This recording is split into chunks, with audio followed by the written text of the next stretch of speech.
we are going to talk about our favorite players under 25. We've each picked 5. And these are specifically outfielders. We did infielders last time, outfielders this time. We'll do pitchers next time. But today we're going to talk about outfielders that we think are hot to trot in that we want to be in long-term relationships with. I say that every time because it makes Brad uncomfortable. And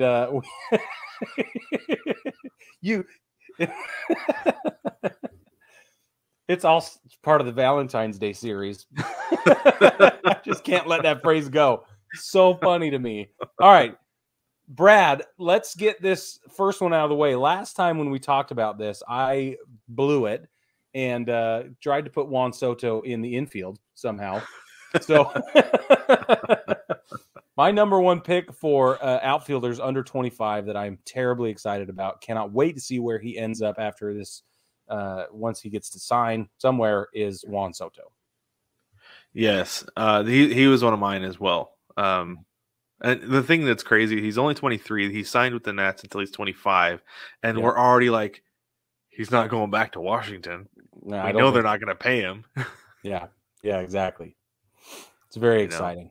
Yeah, it is very exciting. So on the Seattle podcast this week, I recorded that with Jewel, my new co-host there. Go check it out if you're a Mariners fan or if you just want to listen to me talk some more. But anyway, Juan Soto actually came up. We were talking about him, and I'm going to ask you the same thing.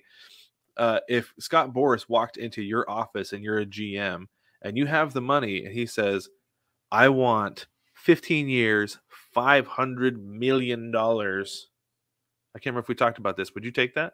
We did talk about this, and I don't remember what I said last time, actually. I don't remember either. That's why I'm asking again. I think it would depend on the rest of my team's composition, but I would probably do 15. I wouldn't do 13.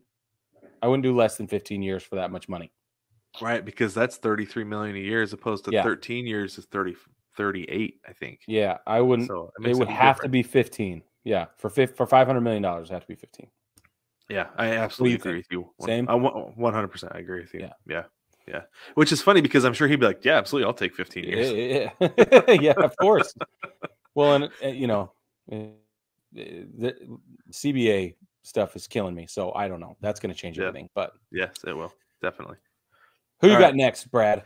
Next, I'm going to go with a guy. This guy, I feel like we always channel our Chris Collinsworth and John Gruden. This guy. This guy.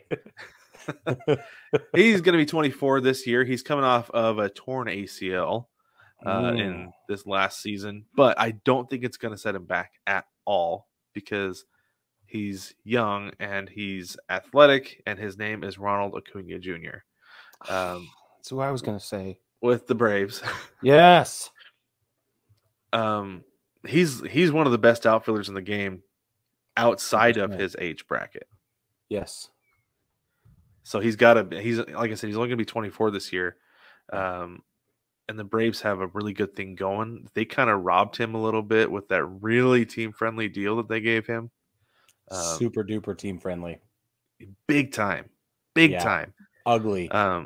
Yeah, I think they kind of took advantage of him, but I don't know. If I were him, I would be getting a new agent and certainly looking for some compensation for that next time around.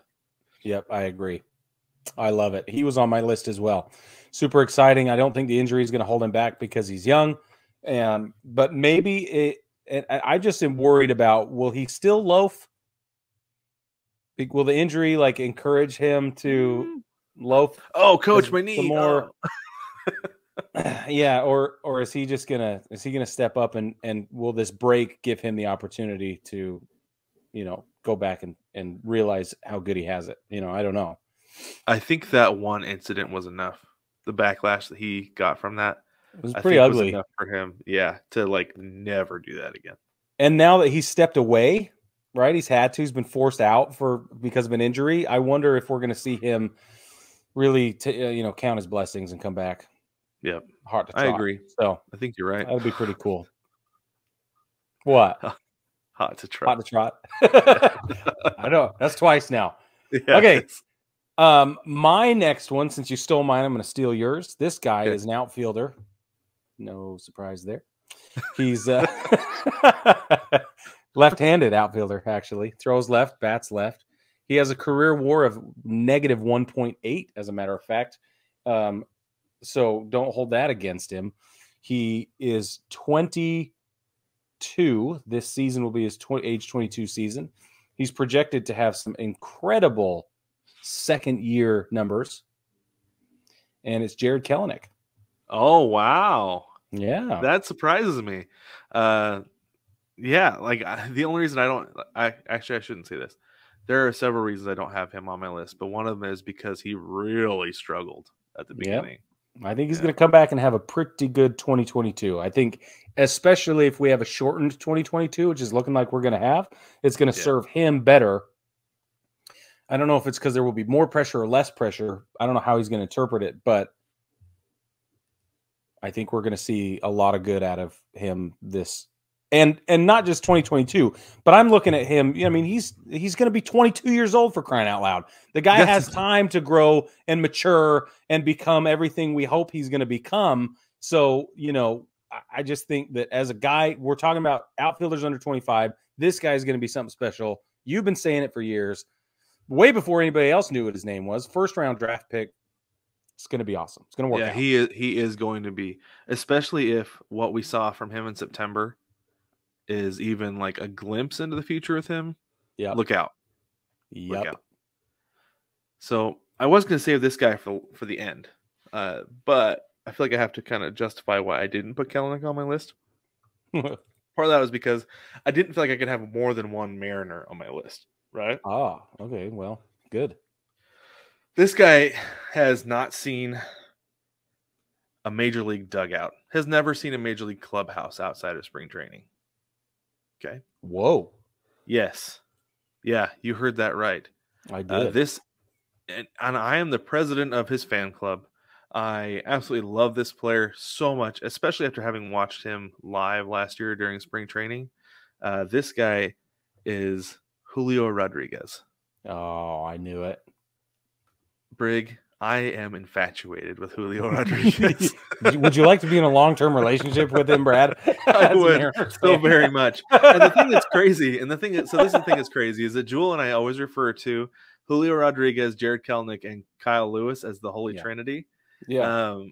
And part of that is like the thing that's crazy is that Julio Rodriguez has the highest ceiling of those three guys. Right? That Kyle Lewis won Rookie of the Year. Jared Kelenic is like, dude, this guy is something special. But then it's like Julio Rodriguez comes. It's like, I read an article that said that he could be the new face of the league. The whole league, not just the franchise. Whole league. That he has personality, the skill level, the charisma, all of it to go. That he could be the face of the league at some point.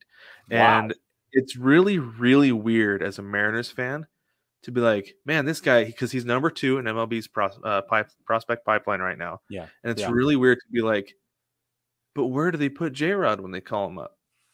Because you've got Kyle Lewis coming back, you got Jared Kelenic, and you got Mitch Haniger, who played out of his mind last year and is expected to do so again this year.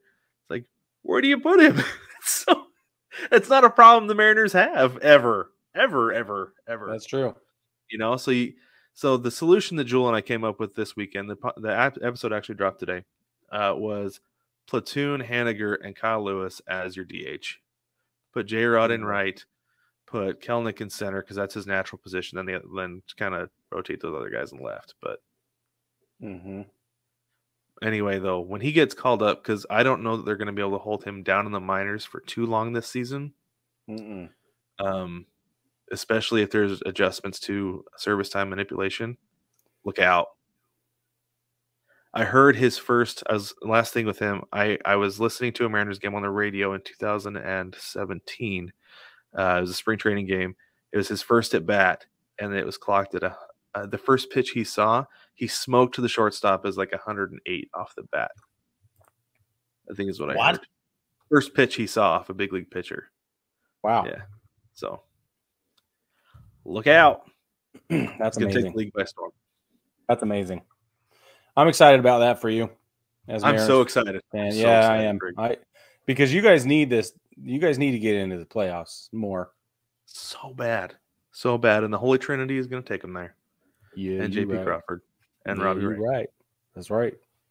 So, all right, so I'm going to go next. I've got a center fielder, right-handed center fielder. This 2022 projected going to be his 24-year-old season. He's had two seasons in the league. They have not been heavy. What, you pointing at me? What'd you point at me? I know who it is. You do not. I do. It's my next guy. Are you serious? Yeah. We're gonna overlap again because he plays for the White Sox. Yeah, it's Luis Robert. It's Luis Robert. I mean, he's great. He's got a gold. He already earned a Gold Glove or won a Gold Glove.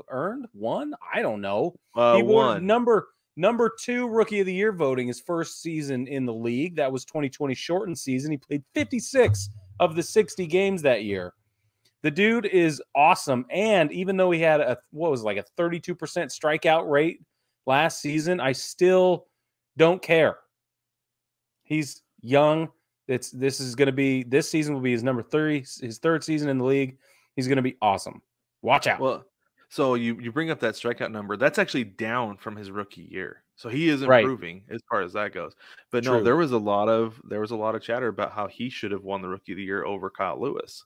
Yep. And honestly, like as a Mariners fan and the president of the Kyle Lewis fan club, I would have been upset, but I would have understood because he had an outstanding year. He did. So yeah, no, Luis Robert, that's another guy to look out for because eventually he's going to, I mean, Tim Anderson is a big personality for that White Sox team, but I could see Luis Robert being the guy who it's like we build around him. Yeah, but Luis Robert he's getting to get in his reps while Tim Anderson takes all the press, all the hype, all the everything. Yeah. You know what I mean? Like it's letting Luis Robert kind of grow and mature quieter and, with less attention because Tim Anderson is there. Yep. It's awesome. It's the best thing for him, honestly. It is. Yeah, yep, it's a great thing for him. That's awesome. Okay, you go next. Yeah, I like him a lot. Like a lot. Okay, this is my last guy that I have. Because we've overlapped. So this guy is probably a little bit of a surprise, but he's going to be 23 this year. He's going to be his 23 season or age 23 season with the Cardinals. That's right, the Cardinals. And he has 2 years in the league. He actually has last year he put up a WAR of 3.2 in his second season. Okay. He finished 3rd in Rookie of the Year voting. This is Dylan Carlson. I think, if I remember, I think I had him winning the Rookie of the Year last year. He was my pick at the beginning of the season. I can't remember for sure though. But he has a ton of upside. First off, but he's improved so much, like year over year. His first year it was 2020. He played 35 games. He didn't exceed his rookie limits that year. But he hit 200 and he hit 266 this year. And he hit 18 home runs, drove in 65 runs in 149 games. I think he's going to be like one of the next big, like probably the next big thing for the Cardinals. Like he's going to be their next fixture. That's awesome. That they do. So, I like that. I did not see that coming. You're right. I was like, oh, interesting. Out of left field, if you will. Oh, Brad. That just happened. You dog. That was great. All right, my last one, and then we'll be done. I have one more, right? Yeah, you should. Okay, good. All right. I have one more, but I. Okay. All right, baseball family. I'm going to go with a guy who already. This will be his age 25 year going into 2022. I think some of us have forgotten about him because he only played 2 games in 2020.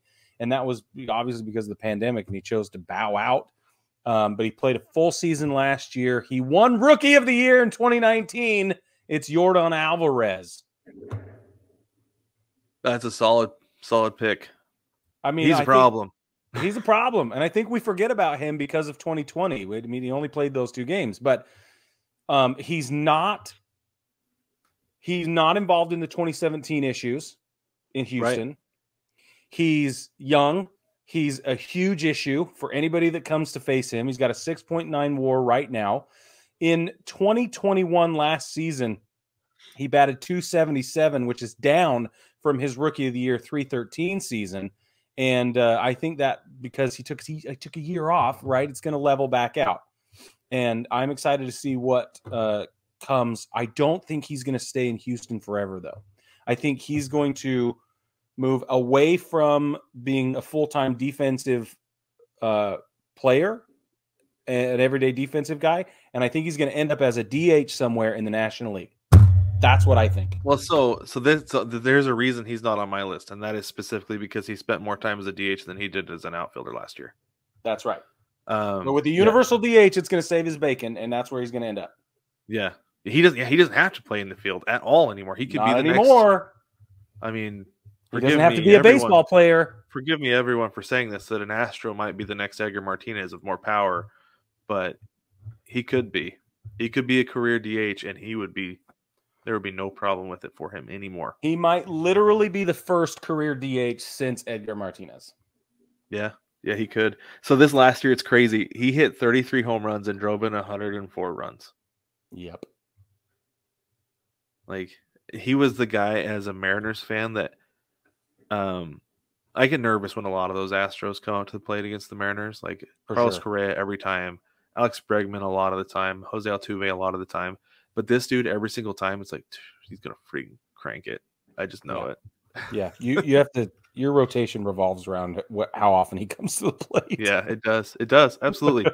He's a true problem for pitchers, and he's going to continue to be. He's going to only get better, and it's going to be out of control.